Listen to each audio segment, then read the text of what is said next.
Yeah, I'm standing in front of it. Oh, hello guys. And ladies. Hello.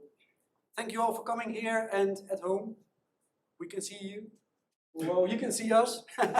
Or at least you can see me. But yeah, we're not here to see me because we have two amazing speakers for tonight. I'm just here to do the Q&A. So the thing is, if you're in the audience and you have a question, please try to refrain from asking it directly and wait until the end. Raise your hand and I will actually repeat your question so that the people at home also know what it's about. And if you're watching at home and you have a question, you can use the YouTube chat, but we'll give the audience the first chance to ask a question before we go to the watchers at home. So that's about all I have to say. I'd like to welcome Dave to the stage, and he is going to talk about, check his screen. You can probably tell it yourself even better. Oh. Dave Bitter, ladies and gentlemen. Thank you.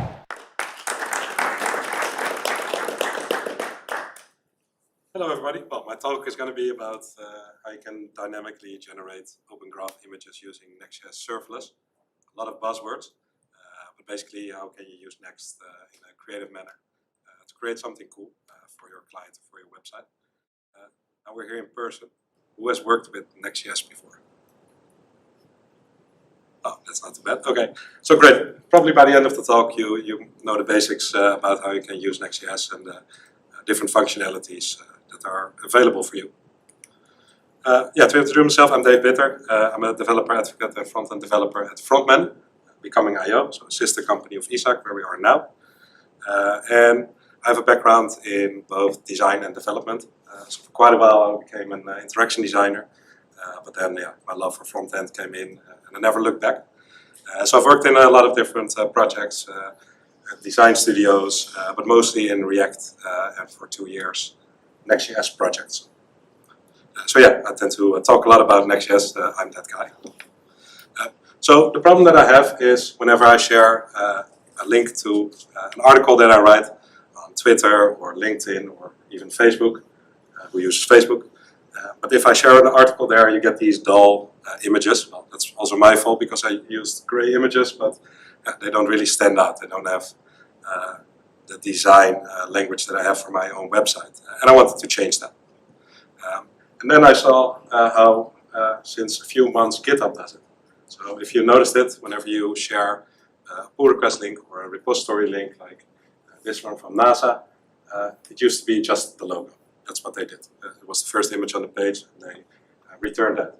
But now you can see that they actually have quite a lot of information there. So a lot of stateful data, for instance, the amount of contributors or the issues or the stars, but also this neatly designed package. And that's basically what I wanted, but then a bit smaller because, well, I'm not GitHub.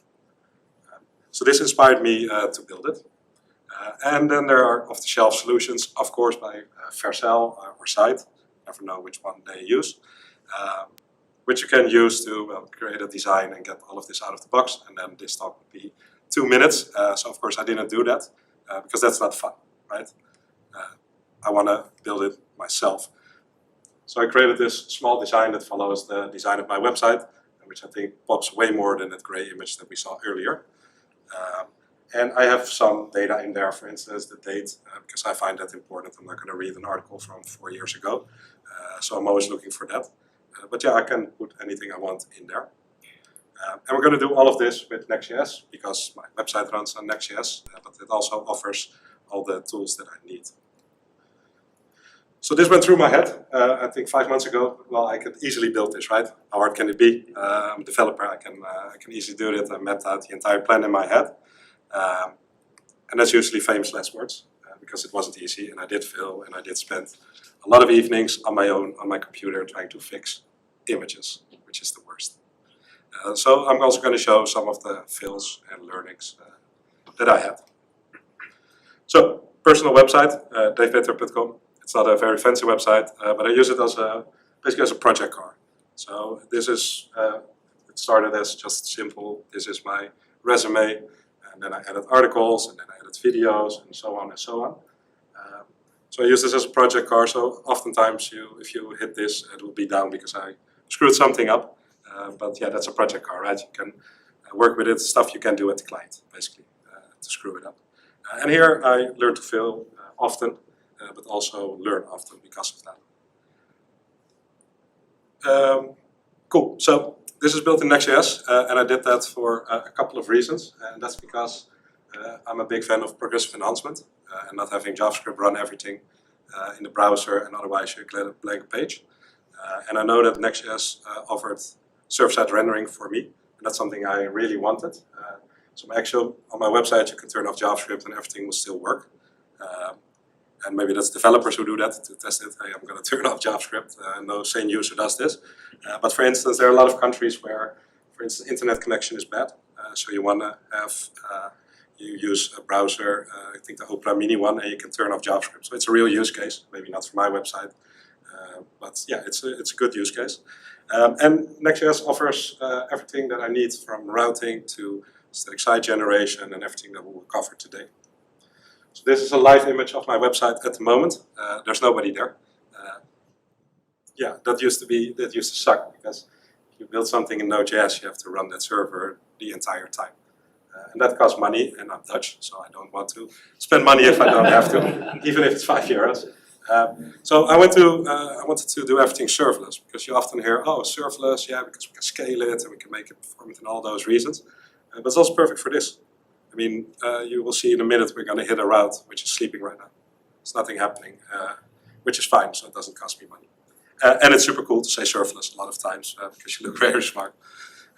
So let's build this. Let's build these dynamic open graph images using Next.js. So I always draw my idea out.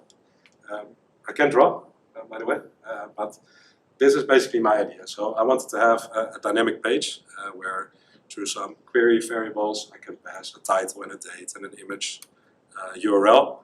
And I would basically make an image out of that, make a design out of that. But I already had these, because I had these cards on my website, these teaser items. So I looked at things like canvas, which always confuses me. But what I do know is HTML, CSS, and JavaScript, and I can even reuse everything that I have. So this is perfect to create a template that we can use for our designs. So this page needs to live somewhere. So I created a URL called /opengraph/image, where I can pass all of these things. And I will show you how you can basically make your first page in Next.js. Is it big enough? By the way, I can zoom in. It's all good. Great. So the basics of Next.js, if you ever worked with Create React app, you probably make a folder called Pages or something like that. Next is the same. So there's a folder here on the top left, which is Pages. And every file I make in there will become a page. Everything with the routing, you don't have to worry about it. It's going to be a page. So if we have a look here, you can see that, for instance, I got my index. Well, if you go to /index.html or just a slash, you will get that page. Same goes for whenever you have articles, create a folder articles with an index, you get that route. So to do that, I created this folder called Open Graph, or OG, and an image. And what this basically does is basically a normal React component. So it's just a function that returns some JSX. So in this case, it's the card design. But Next.js offers some extra functionality that you can use. So here you see that I export a function called getServerSide props. And that's a special Next.js function that they pick up. And they will run this every time somebody hits the URL. So if somebody goes to /opengraph/image, first this function will run. You can fetch some data. It runs in the serverless functions on the server. You can fetch some data. Well, in this case I don't have to, but I could if I have an external source. And then in the end we return an object with some props. That's it.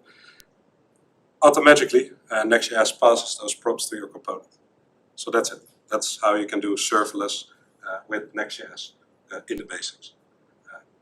So what I did is I said, well, I have a request coming in with a query. I'm going to get the title, the date, the image, some extra stuff. I'm going to pass it through and then render this component, which is just a bit of HTML and CSS, which is all in this folder. So we can do this live and go to /opengraph/image, and I prepared this super long URL, which basically has a title, a date, and a link to an image.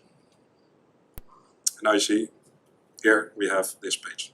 So not very impressive, but this is the basis for what we're going to use.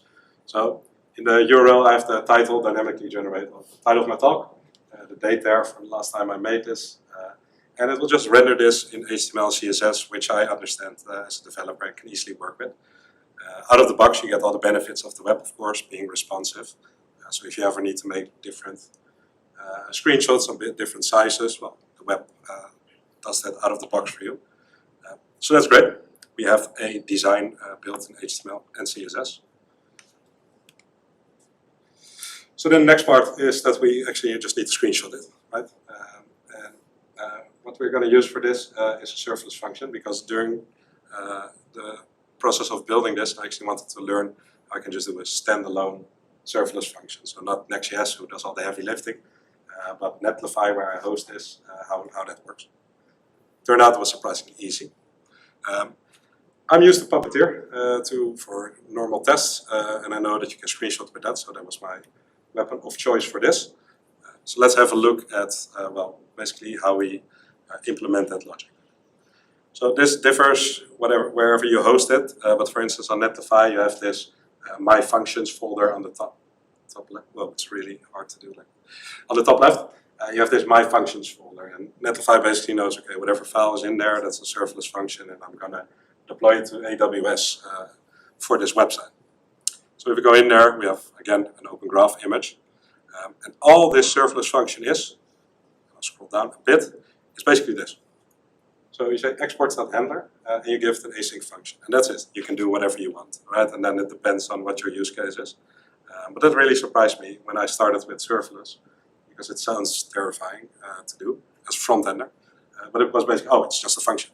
It's just an async function that I use all over the place. So here, what I did is said, okay, you're going to receive some query string parameters, the title, the date, and the image. And then you're going to have to generate an image and basically return that with JSON. I don't have to do JSON, I could return a buffer, but that's just the way I like to work. So this generate Open Graph image is also fairly easy.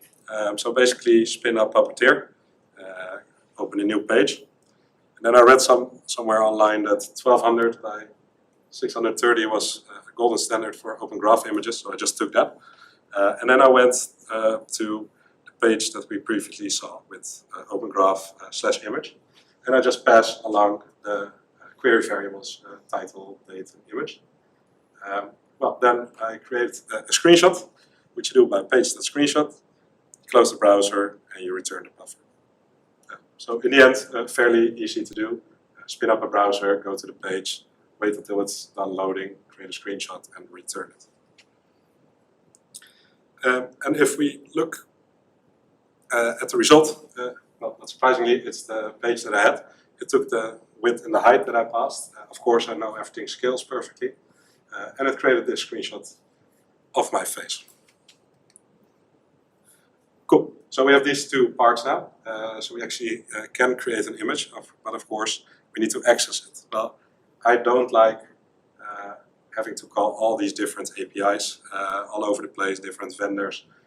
So my API somewhere on Netlify, which goes to AWS, and I have some YouTube API. And it gets all confusing if you do all of that from the front end, and it could be a security hazard as well. So what I like to do is use Next.js's API functionality, which basically offers you a serverless API out of the box, so you don't need to worry about it. And again, if you have a website like mine with a few visitors per day, hopefully, I hope so, maybe after the day a bit more. But if you have, you don't want to have another node server running for your API, because you thought that was fun and another €5 on DigitalOcean. But you want to have it, again, serverless. So it follows the exact same pattern. It's previously we had /opengraph/image, now we have /API /opengraph/image. And that's how Next.js knows, okay, this is the API part. And again, I'll pass the title, the image, and the date. And I can show this. So if you need to make an API, you created some pages and you're like, okay, I need an API. You create a folder called API, and that's it. So Next.js knows, okay, this is an API folder, it's not a regular page. They're going to send back whatever, for instance, some JSON. So if you open this, so you have quite a few Open Graph images. So for instance, the videos that I make, the Friday tips. Here I call to the YouTube API, and I don't want to call that directly from my front end and expose a bunch of keys, but I can actually, and I don't expose keys, right? No, I don't, because that's always an awkward moment. No, but I don't want to expose keys, right? I want to keep this on the server, I want to keep everything there, and basically build a proxy that's in between. So I call this API route, which will call YouTube, get the data and send it back. So I wanted the exact same for Open Graph. So I created in API a folder called OG, an image again, and here you see, again, this is just a function. So I export this function, which is an async function, because I actually need to fetch some data and I need to wait on that. I have access to the request and the response object here, which you might know from Node.js with Express. I get the title date image out of the query, and then here I call my serverless function that will return me the image buffer. So here I call dayvitter.netlify, whatever they posted. Once I get the response, I turn it into JSON. And then I send everything back with the status code. This is all good. Set a header for it, and then the end, send back the buffer. Yes, if anything fails, my entire system goes down. I need to do a better guard there. But that's it. So we can also try this. So if we go to dayvitter.com, now /API, I pass basically the same title, date, and image to it. But now you see this this API route is being hit. Well, it's been asleep since I've been driving here, and then it's going to call the serverless function on Netlify, which was also asleep while I was driving here. And then here you get your beautiful image as a buffer, and that's it. Yeah, so this is how I look like in base 64. But yeah, you basically get this back, but you can send anything back, right? You think if I have something like /API/ articles. No, I don't get it. It's probably another route. But this is how you just return the JSON. Cool. So we have the actual data that we can use. And now we need to tie it all together. So we have all these separate, we have the page with the design, we have the function that will make a screenshot, and we have a function that will return us the base 64 image. So this gets a screenshot, goes to an API, and now finally I actually need to use it because I need to serve this Open Graph image from every page that I want to. So let's have a look at, because previously I showed you when you go to Open Graph/image that you have this super special function that basically runs every time a user hits it, which is a serverless function. But that doesn't make sense if you have a page, because yeah, I have 20 articles or 30 articles. I don't need to generate it every time.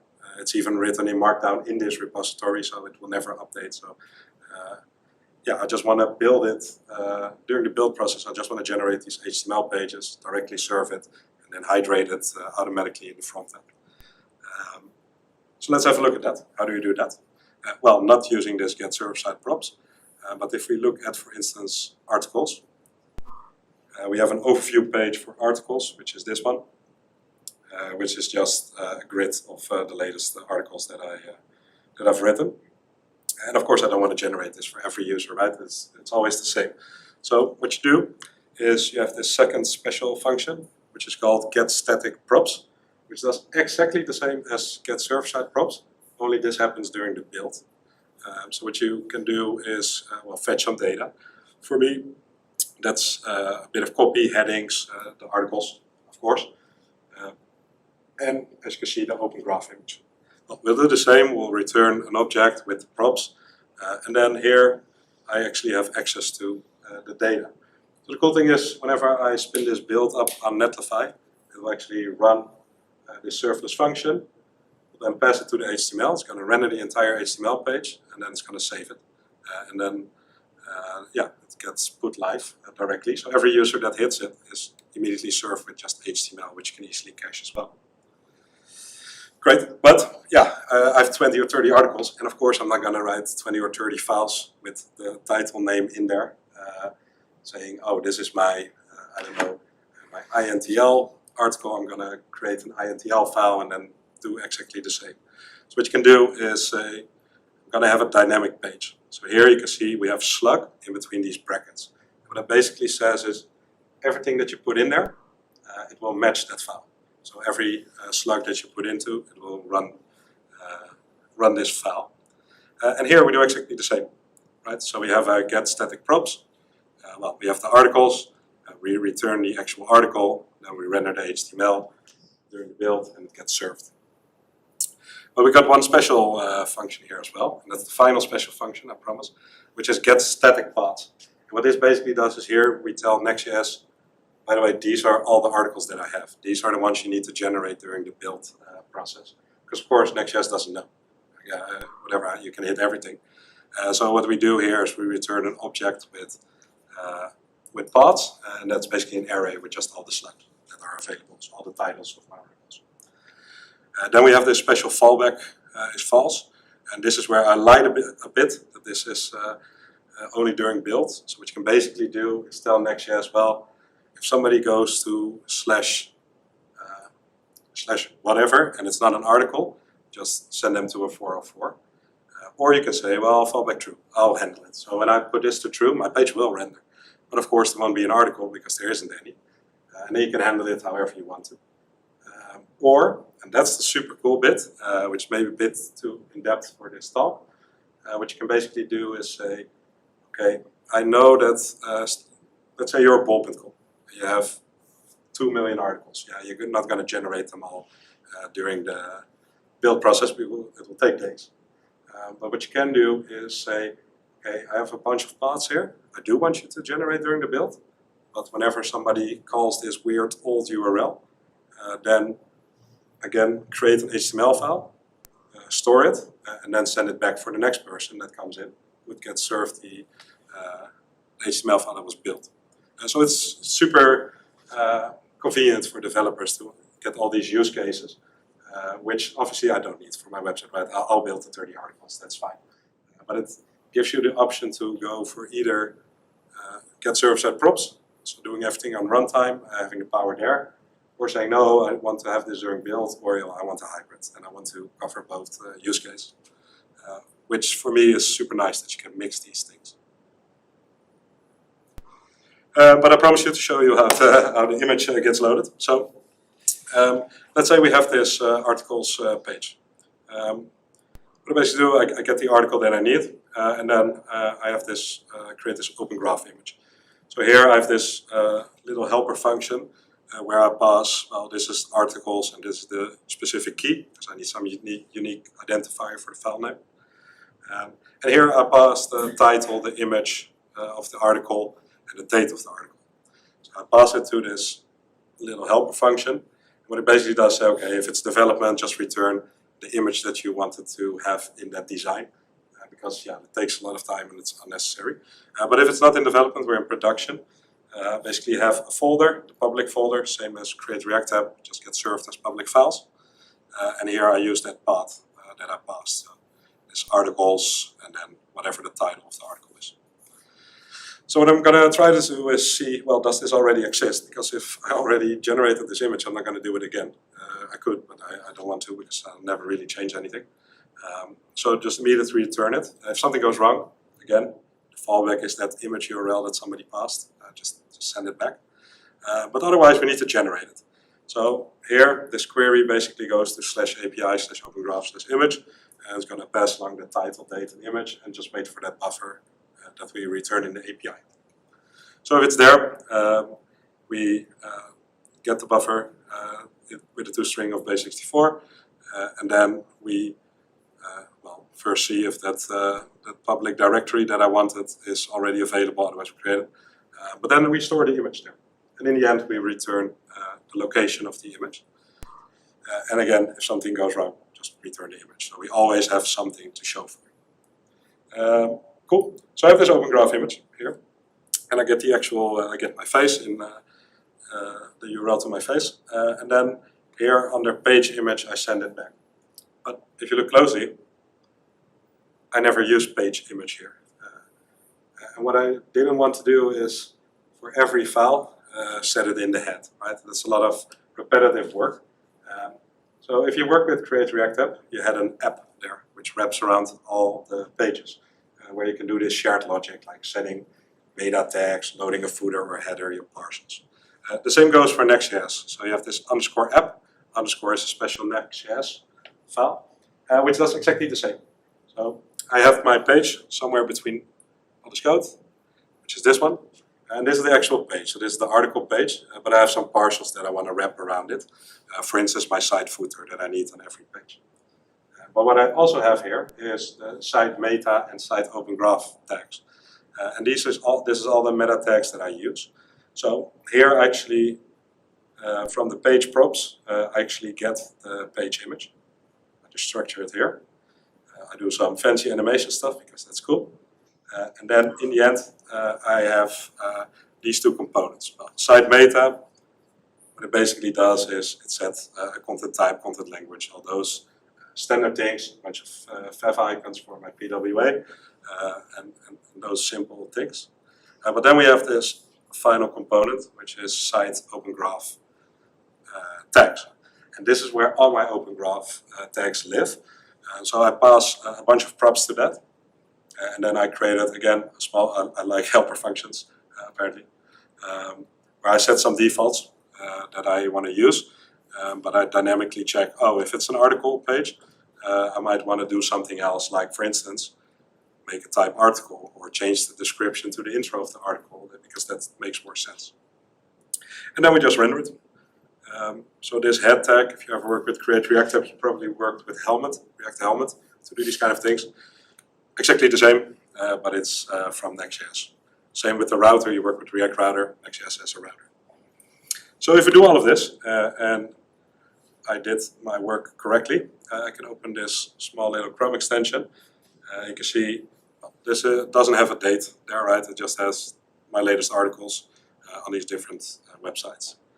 But if I go to one of the articles, you can see, hey, now we add the date in there.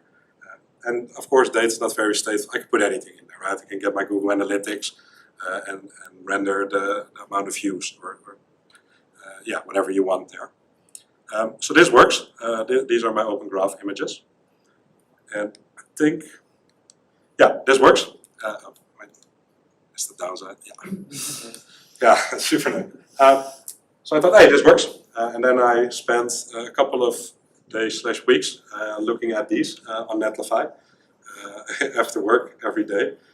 And basically, I had a couple of issues with working with serverless.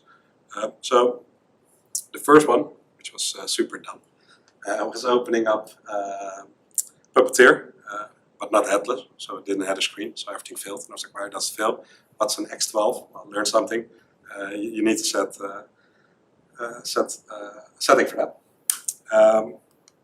But after that, it still didn't work. Because on Twitter and Facebook and LinkedIn it did work. But this is a WhatsApp conversation between me and my father, who got really annoyed because I sent these all day long. But you can see it didn't show the image for the first three. Well, after that I fixed it. But not even the rest of the metadata. So I made a mistake in my image, and WhatsApp said, well, then I'm not going to work with it. You get nothing, which sucks because I want the bottom one. And these are some of the fails that you run into. So I can quickly show you how you can circumvent those things. So the first one was saying headless is true. Apparently that's all that you need, so great. But the second one, the WhatsApp image size, was a pretty fun one. So I used PNG because that was the default on the README, to be honest. I just copied it. But it was a PNG, and apparently with the gradient in there, the high fidelity photo, my image was about 600 kilobytes for this 1200 kilobytes. And even though Netlify promises that they will shrink down all my images. It didn't do it correctly. So WhatsApp said, well, no, that's too much. You can't do that. So I thought about, well, maybe I need to make a small square version, 200 pixels by 200 pixels. But that was also very difficult because how do I know if WhatsApp is requesting this open graph image? And then I looked into it and I was like, no, this should be a JPEG. JPEGs are really good at gradients and these high fidelity photos. And I don't need the transparency of a PNG. Doing that, I went from 600 kilobytes to 80 kilobytes. So yeah, it goes to show, just try some formats out if you're not sure, and that's a nice performance gain. And now it actually all works. So whenever I post something on LinkedIn, which you should definitely follow, you get these cool images that I think pop out compared to the dull gray ones, with a nice date in there and whatever I want to do. So, some takeaways. Right? Yes, some takeaways. I think I messed up my slides. God damn it. It went too well, to be honest. So.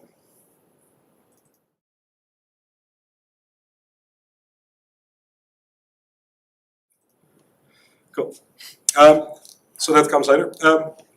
Yeah, I looked at the GitHub example again, and they released an article, which if you search for Open Graph GitHub, you'll get this article, which is super interesting, where they actually broke down how they made this performant. And of course, they made this way more performant than I did. They have millions of routes that they need to hit.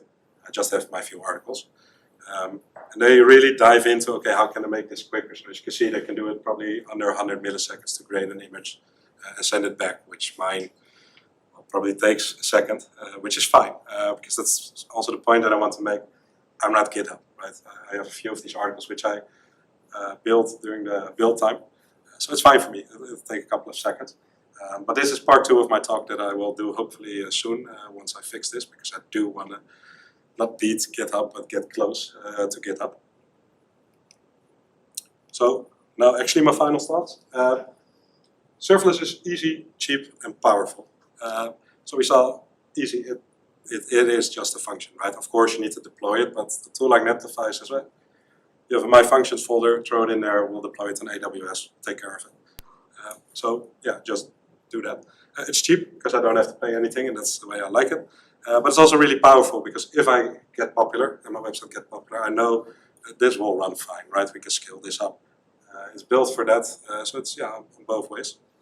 But yeah, you do have some issues. For instance, the first time I ran it, the lambda size was too big. You can get, I think, 50 megabytes for a serverless function. And I tried to load Puppeteer with the entirety of Chrome in there, and that didn't work. But yeah, that's also easily fixable by using, I think I can show it, I have it open. By using this special package, which is Chrome AWS Lambda. You can basically give it an executable path to where Chrome lives. And then it doesn't need to bundle it, right? So there are solutions for this if you Google it.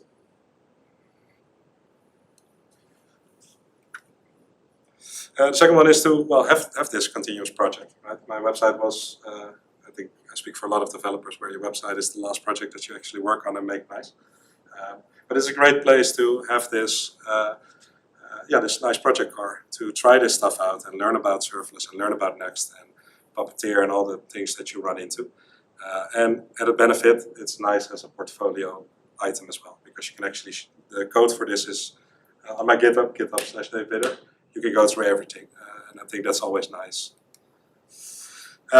Don't use an off-the-shelf solution. Of course, use an off-the-shelf solution if it makes sense, right? In a project, you're not going to rewrite Next.js because you're, no, I'm not going to use that, right? When it makes sense, but yeah, I think I could have used the Zeit one and be done in a minute, which could also, well, it was nice for my time, but yeah, I didn't get to learn all of these things. And I think it's really fun to figure it out on your own. And to actually use your super awesome dev powers that we all have, and that's the cool thing. We can build all these things. We have the tooling for it with Netlify, with Next, with AWS, and even a Puppeteer. And in the end, yeah, look what this front ender could build, right? An entire architecture to an API and page generation, all these things out of the box by using these great tools. finally, you can end up with how would I do this to actually share your journey with a bunch of awesome developers. And that's super rewarding as well. Thank you.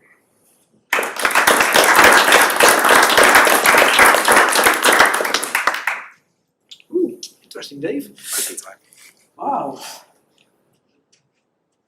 Yeah, social distance and all. Exactly. So, thank you. Are there any questions from one of the people in our audience for Dave?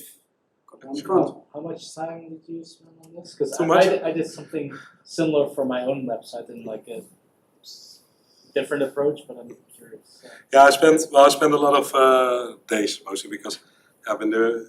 You work all day, and then it's like, okay, I'm gonna work on it. Spend an hour here and an hour there, and then it doesn't work. You're like, screw it. No, I think I have no idea. It could be pure development time, maybe 10, 15 hours, which is not too much, but I think I spent at least 40 hours waiting on Netlify to build. Because that's the crappy thing. You have some development environment, and I was too lazy. I was like, well, I'll do it right in one go. And then you end up waiting on Netlify. It doesn't work. Make a change, wait on Netlify. So yeah, that takes a lot of time. But in the end, it was not too bad. But with a full work week. Yeah, I was probably similar amount of hours when I did it with Node Canvas package to generate the images, also on build time with Gatsby. Yeah, exactly. Yeah, don't use packages. Pretty cool. I'm curious. Do you have it online? Yeah, but it's private. Okay. Well, if you can invite me, I'm curious on how you did it. Right, good question. Hopefully it was hearable for people at home. No idea. No idea. And if it's not, then please let me know in the YouTube chat. I'll repeat the question, and then you can just look it back. And hit me up if you have any questions. I'm always open for Exactly. conversation. Any other questions from people in our audience? Because if not, then I have one. Of course. Yeah. I only ask people to come if I have questions, then I can prepare in front. No, of course not. You were talking about performance, but are there any, let's say, low-hanging fruit that you're now thinking of, what you can improve in your own code? Definitely. So the big thing, because if you read the GitHub article, they actually, they had really smart people on there. Obviously work on it. I can show it, but what I basically do with the Puppeteer is say, wait on the network idle 2. Now we have the view. Wait on this, because I basically knew, I looked it up, that if I wait on that, everything is loaded. Which defeats the purpose a bit of having this server-side generated, because if you're going to wait on everything to be loaded, you might as well just do it just like a regular page, right? So the big one is to pull that out, and in their article they have some quite cool tricks, because they also use Puppeteer, I think, to have a smarter wait strategy, to have the styling files and the font files, those two, and the actual image, of course. So that could be a big win, and I'm super curious about whether I can intercept who is requesting it. So WhatsApp, for instance, had the tiny square image where my design doesn't work, but yeah, it doesn't make sense to create this big image. And then finally, and that was a real downside about using Netlify, and I'm sure you can do it in some way. But in the serverless function, I wanted to write the files to my public folder. And since Netlify published it on AWS, I can't access my public folder directly. So I can actually write it. So the most low-hanging fruit is using something like Cloudinary to just write the images there and there, check it there. So I think those are some things to make it quicker. Because by all means, it's not quick. It takes a second, but sure. But, yeah, it could be 100 milliseconds, and that's a nice challenge, of course, as a developer. Yeah, like you said, you're probably going to be more popular in the future. So. I hope so. I hope I run into the issue where I can't do this anymore, but it will take a while. Okay, Dave, thank you very much. Again, just looking at the time, we have a small break now until 8 o'clock. Also for the people back home, 8 o'clock we'll start again. And then Maarten van Hoof will take the stage and is going to talk about container queries or whatever that might be. So, see you back at 8. Thank you.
Hey!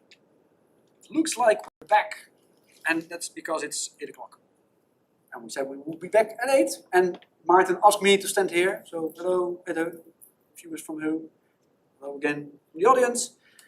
Maarten van Hoof, who is at the moment standing on the outside of the screen, looking at the VU meters of the stream. And he's saying they look okay. They still look okay?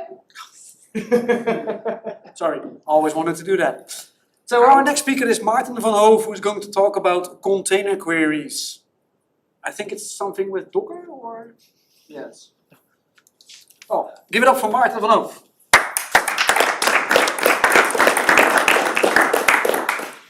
Hi everyone. Hello. Hello. Somebody. Yeah, container queries. Quick raise of hands. Who has heard about container queries already? Okay, cool. For those who already know what container queries are, you're in bad luck. I'm going to talk about them and what they are and how you can use them. I'm going to give some examples. For those who don't know, welcome to my talk about container queries. To understand container queries, we have to understand what problem that they could solve. And I'd like to give you a visual problem to which we will find a solution at the end. Let's say we have this beautiful dashboard with several widgets on them, like a gauge, a pie chart that tells you how many bars of candy you ate this week, a weather chart. That's obviously not correct right now, but a weather chart. And we have been given the assignment to make every widget customizable by the user. With that I mean we can enlarge or maybe make the widget smaller. And if we enlarge, for instance, the pie chart, we get more space. And if we have more space, maybe we could put more information on that pie chart. For instance, we can put the labels of that pie chart. Pies, I'm thinking about pies right now. Are you as well? Pies. Weather. If we enlarge the weather's chart, we can add, for instance, the weekly forecast. Or below the temperature chart, we can add the precipitation of this day. How do we code it out? With HTML, very basic. This is not JSX or something. This is really old school HTML. I'm gonna show you. So hold on to your butts. We have the dashboard. We have the widgets, and for the dashboard we declare some styles. For the widgets, for each modification or each custom widget, we add their styles. And if we enlarge the widget, we need to add extra styles just to cope with that, or to add stuff to make things visible on the larger widget. First for the pie widget, same goes for the weather widget. And then our project manager comes in, or our product owner, I'm sorry, comes in and says, boys and girls, I need a design system. The widget system that you've created is so awesome, I want to make it publicly available to everyone in the world. Okay, cool. But that means if we give our widgets to other people, we don't have any control or knowledge of the final implementation. Where will our widgets land, and will our widgets still work and give our users the most optimal user experience? How can we guarantee on an optimal layout? Let's go back to our dashboard, and let's divide up our business logic, or our logic, into two domains. First, we have the dashboard with its sidebar and header and the main layout, and let's then put the widget logic in different files. Let's separate those. But this means, or still means, that dashboards or other end implementations still have to know about what classes, in this case, should I set on those widgets to enlarge them. So each dependent application is required to explicitly set the widget variant. It has to know, and we have to create business logic in the dashboard, or our end users have to create business logic to make the widget larger. Can we somehow automate the functionality where when our widget gets larger, it automatically adds stuff or optimizes the layout? Could we use media queries? Well, we don't know where our widgets will land and if they're full size or if they're a third of the screen, because media queries work on the viewport. So that one's out. Can we use the resize observer? So in JavaScript, there's something like a resize observer, which you put on an element, and when the elements change size, it observes it, and then it gives you a callback function to which you can act. But that's JavaScript, and we want something that's in, we're creating something that's part of the layout system. So if we know how our, if we remember how our web page is rendered, first comes the DOM gets evaluated, then the CSS gets evaluated, and then the JavaScript gets evaluated. So that means that the layout is evaluated before our resize observers. So we might get a flash of unstyled content or layout shifts. And you could do it on the server, but it's not ideal. We have to have big workarounds and stuff like that. But actually, yeah, it's not easy to calculate the optimal layout of the widget on the server. So what are we looking for? We're looking for something in CSS. We need something where the user preference can be set in the dependent layout, like the dashboard, the end final implementation, and it must act on the dimensions of the container. Good news! Something's cooking! Surprise! But before I tell you that, I have to introduce myself. For those who don't know, I am Maarten. I work on the fourth floor sometimes. A few hours in the day I work on the third. Never been to the first floor of this building, I don't know. But actually, I work here as a front-end developer, and I also help with organizing meetups and trying to get the front-end community back together as a developer advocate. The things I am going to show you now are highly experimental. This means it's not suitable for production. So please do not use in production. To look at the future, sometimes we have to reflect at the past, and this is an ideal time to reflect at the past. Let's bring up some memories. Remember 2007 when Steve Jobs pulled that iPhone? No, it's the iPad or the iPhone. Showed the world the first iPhone. And that Google said, oh, we need something else, we need something like that, and they created Android. And when CSS3 was announced and ratified with media queries, when companies still had their m.dot websites. And in 2010, a very important A List Apart article changed the way we did web development. And that was the responsive web design article by Ethan Marcotte that said, we have one website, one code base, and that should adapt to the devices it's shown on.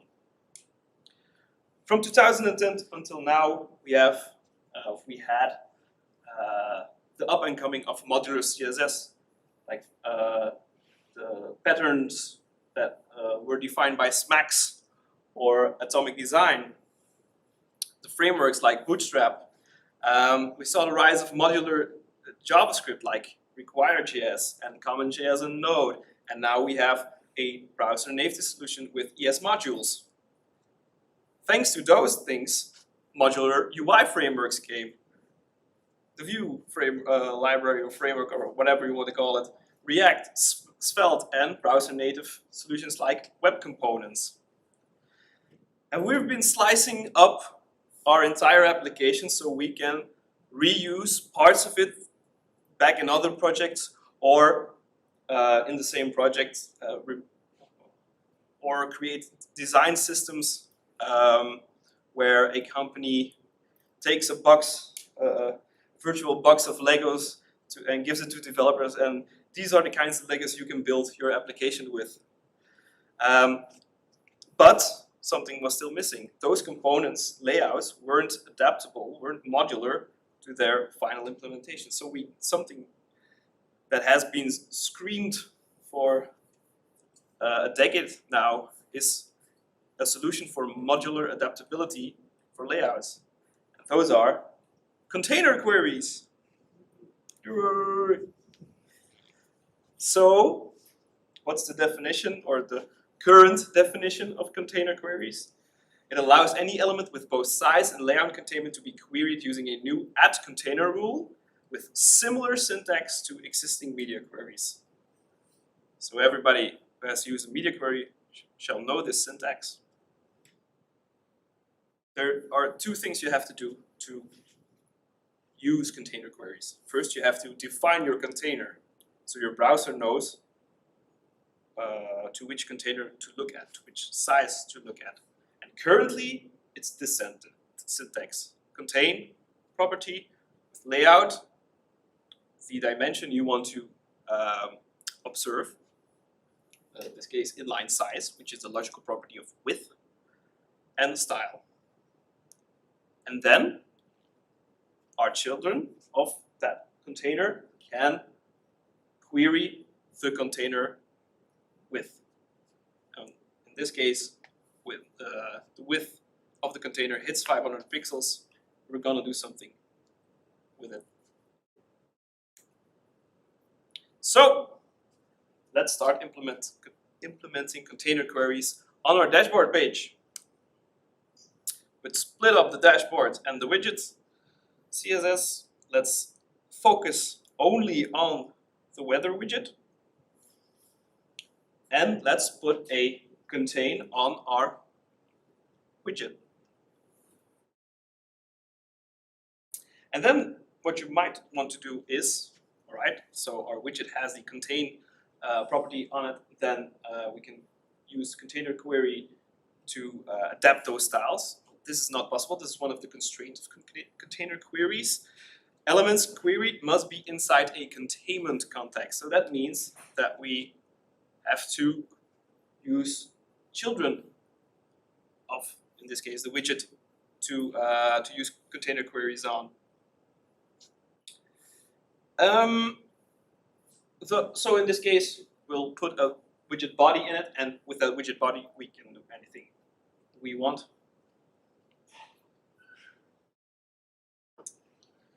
So we solved our problem of creating widgets that are optimal, have an optimal layout, regardless of the final layout or implementation where they are used. So we have something in CSS, so it will be rendered during the CSS evaluation. We can set the user preference in the dependent layout. So if we look at the dashboard and we look at the main part, we can use CSS grid there to define the size of our columns, the width or the height of our columns and our rows. And the widget in those columns will fill out those columns, and the widget body or the information will adhere to the container query of the widget.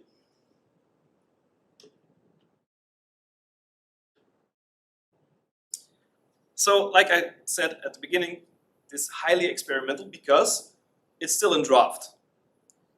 People have been yearning for container queries for quite a time now, and finally, through browser modernizations and new features, it was possible to think about container queries and actually implement it in browsers. So the specification is still in draft at the CSS working group. It's being led by Miriam Suzanne, who you might know as a core contributor to the SAS framework. And she's an invited expert now at the W3C CSS working group.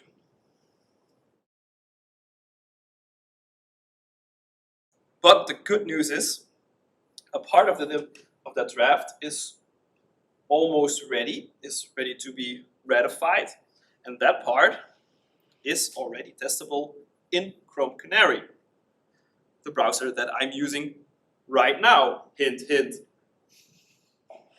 If you enable the container queries flag, you can start experimenting and start using container queries in some nice demos, which I shall give right now. Ta-da! So, we see a web shop here. This lovely plant web shop was created by Una Kravitz. She's a developer advocate at Google Chrome. And she wanted to create a reusable product container. So if we have products, and all these products share the same classes, share a few similar classes. And by the power of container queries, they will adapt to one column, two column, or a border with two colors. They will hide information if necessary. They will adapt themselves to the space they have available. So you can see this here. We have the let's play the old accordion game. You can see it here. They switch layout according to the space they have available. On the main content, there's a CSS grid that defines the width and the height.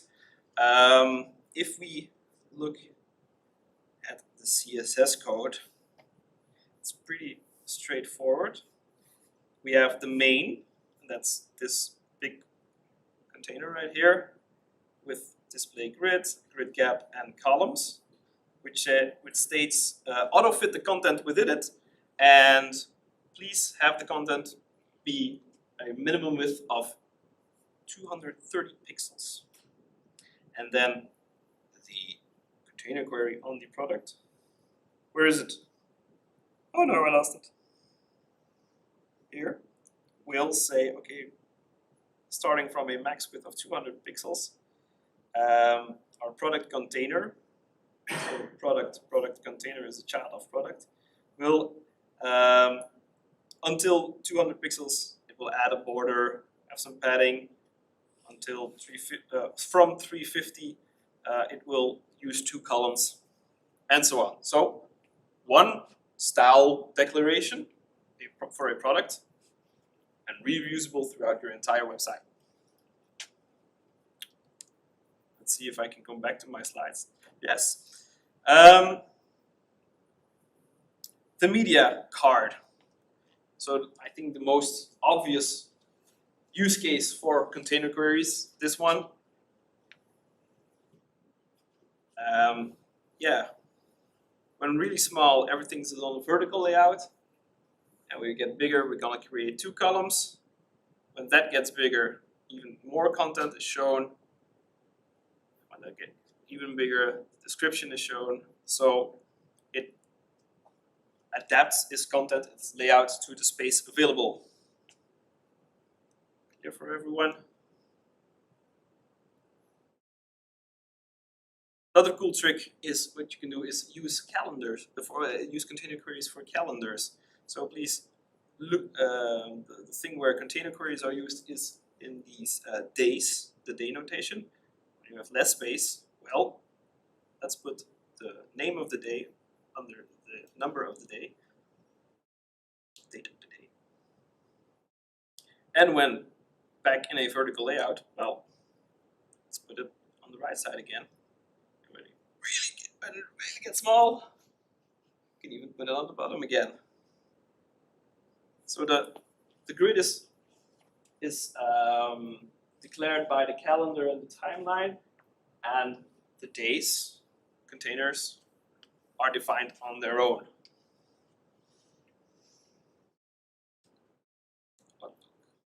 And I created a component myself because I thought, well, a shopping cart would be a very cool example of using container queries. A shopping cart has two uses, I believe. It's on the shopping cart page where you see your products just before you click "Give me all your money," and on the the top right for the mini cart. In this case, this is the same component. I created a web component with lit, and all the business logic of adding or deducting products from that list. I don't believe they're shared in this case. No, but it's all contained in that same component. So also the pricing, the calculation will work in both components. They're not interconnected with state. I didn't start on that one. That was a little just example for container queries. So what I did is I have this shopping cart under the shopping cart toggle here. Just a component, and a little bit further down. No, that's too much. So far. And on the main page, I also have the shopping cart component. That's it. All styles are deduced by the space available. If you want to see more examples of CodePens, just go to CodePen and look for Miriam Suzanne. I will put the link in the chat after the meetup. There are tons. Hey, look, that's one for me. I know that's one. That's one is broken right now. You can even do stupid stuff or funny stuff, like the CSS blinds one. All right. Oh no. I have to go back. I have to go back. I have to go back. Oh no. It's broke. No. Give me 1 second, please. Technical difficulties. I'm back. So that's it. What's still work in progress? Like I said, the specification is still in draft, and they, if you look at the HTML, CSS, and CSS specification, ECMAScript specification, things are well thought out and take a long time to be ratified, to be a released specification, because they want to have a clear sign that their new feature doesn't break older implementation or is well thought out to be future-proof. Things like HTML 5 has been around for I think over a decade right now, if I'm not mistaken, but it's still the same. It still works on older machines, HTML itself. But so they're still discussing things like style-based queries, so that you can query the style of your parent. So if your parent has a red background, then you can say, oh, I need white text, things like that. That you say, does my background have a border? Does my parent have a border? Then do this. Those kinds of style queries. So that's really cool. State-based queries. So if you ever used a sticky header on your website, you might want to know if that header is actually sticking or not. So you could have, they're talking about creating container queries so you can query if your header is stuck. Container queries and responsive images. It's a hard one, I heard, but wouldn't it be nice? Wouldn't it be nice if we used container queries to actually calculate the space available where our image is in, instead of viewport metrics that we have. They're also talking about a match media equivalent. So match media, use media queries in your JavaScript. Have a match container. I don't know, they're still talking about it. They haven't reached the final decision yet. Viewport units, container relative lengths. So you can use the container width or the container height or the minimum value of the width or height from your container. Should your container query cross the shadow DOM boundaries? As we know, web components are their style is encapsulated, and it's hard to put new CSS on a web component. He's not screaming, so I'm right. And there's also talking about a good shorthand. So, like I showed you before, I think in the next one, we have now we have the contain layout inline size style. Can we have something easier, like maybe the container property? Look at container inline style. And what about pseudo elements? All those use cases have to be thought out, and all those discussions, that's really cool, are in the open. They're on GitHub, so if you want to be part of the web or have an opinion or a good, well thought out opinion on container queries, they're still looking for use cases or IDs. You can always tag along, help along if you want them. And you can also see what's already been done, has been discussed, and where everybody agreed on that part of the specification. Now I have to go back. So what did we learn today? We learned about container queries. And we learned that the syntax right now is that one, but might change. The adds container might not, but could change. So that we have to put a style property, a CSS property on our container, and that we then can query the children of that container. And that's it for me. So if you want to find the talk, it's on my website. If you want to find me on Twitter, that's my handle. If you want to work with me, that's our company's website. And I wish you all a very peaceful evening. Are there any questions? Yes, there's a question in the back. Please hold your claps. I have actually two questions. Mm-hmm. Are container queries also able to query by height? So for instance, if you have a flex box, Yes. height? Yeah. So in this case, we have the contain layout inline size. So inline size is the new way you could write width. So that's a logical property. And if you want to, you could put width there, or you could replace this by height.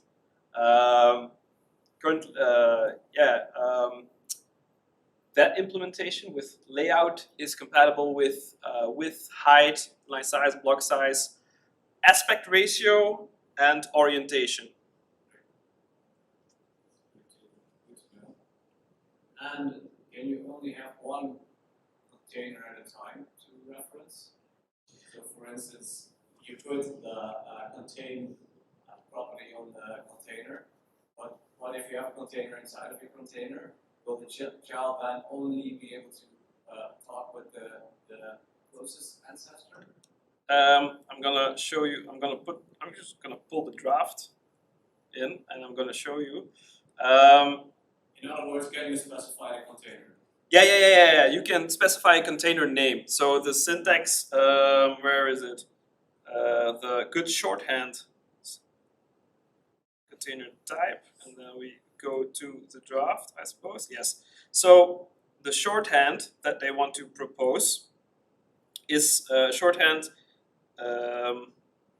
made by that has as value container type and the container name. So the type is height, width, aspect ratio, and so on, and then a name, so you can reuse that name to refer to that container that you want to query. Kind of like in grids. Kind of like in grids, yes, grid area, I believe, yes, that's correct. I have a question in the back. Yes. Doesn't this technically make media queries obsolete? So the question was, if the people at home didn't hear it. Oh, sorry. Yeah. No. Does this make media queries obsolete? It kind of does. I think so. I would rather use container queries to know the specific width of the container space available. I guess so. On the top of I couldn't think of a reason either why you would use media queries. if you know your component or your element is gonna take up the full screen, then it's pretty logical to use media queries. But it would be very tempting. It's very tempting just to use container queries for everything. And I think we're gonna run into problems. I mean problems. They're gonna if there are problems with it, they're gonna notice it really soon because it's very tempting to use container queries everywhere. Does that answer your question? Yeah, it does. Okay. Ralph, you Yeah. also had a question? So you have the size part of the container. What are the style and the layout part? What are the other options for that? So that's part of the CSS containment specification, and that's something introduced a little bit earlier. I'm going to look for strong containment. Contain. So that's something browser vendors implemented, or what the CSS working group has created to say to browsers, please look at this, pay extra attention to this element. And then you have to state to which parts of those elements the browser has to take a good look at. And that, in this case, it's the layout, more specifically the inline size or the width, and the style. I did not prepare very well for that part, for that question. So size, that turns on the size containment. This ensures that the containment box can be laid out without needing to examine its descendants. Layout, this turns out the layout containment. This ensures that the containment box is totally opaque for layout processing. Nothing outside can affect its internal layout, vice versa. So that would mean that if you set something of width on the parent of that element with the contain property, that it would not affect its children. Style, this first turns out the style containment. This ensures for properties which can have effect on more element and its descendant, those effects don't escape the element. So I don't know.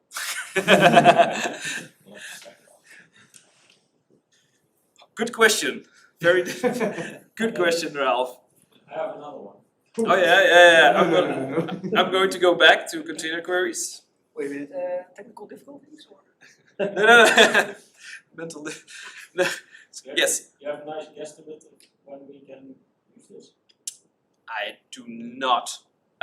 Container queries has been talked about for a few years now. I think almost a decade since media queries came out, and then we could chop up CSS and then thinking components. It has been, the draft has been worked on, I think, let's see, it's not in here, the history at the bottom, since over a year now? No, it's not in here. So if I have to take a wild guess, think we see it maybe with a polyfill available next year. I couldn't really tell. They want to make sure that they want to make sure they don't break anything. That it's a good specification, a good solution, because I think it will shift us in another kind of paradigm, just like media queries did and responsive web design did.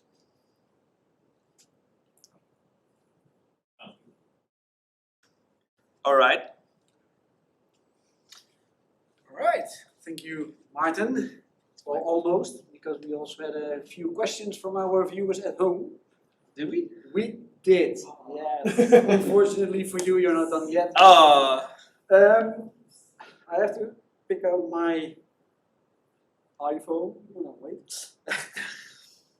But it was Michael Jorgensen that asked, when would you use container queries over grid or flexbox? In your opinion? Over grid or grid? I don't think it's the one or the other. I think it's the one with the other. So yeah, container queries. I think it's the grid and the flexbox is just for layout, and container queries can also be used to use different font styles, just all kinds of different styles, like you did with media queries.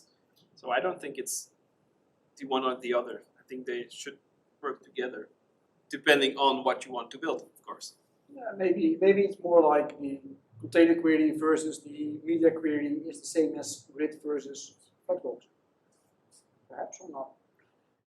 You use the grid layout for layouting your page, and then flexbox for flexing your elements on the page, perhaps, if I read it correctly.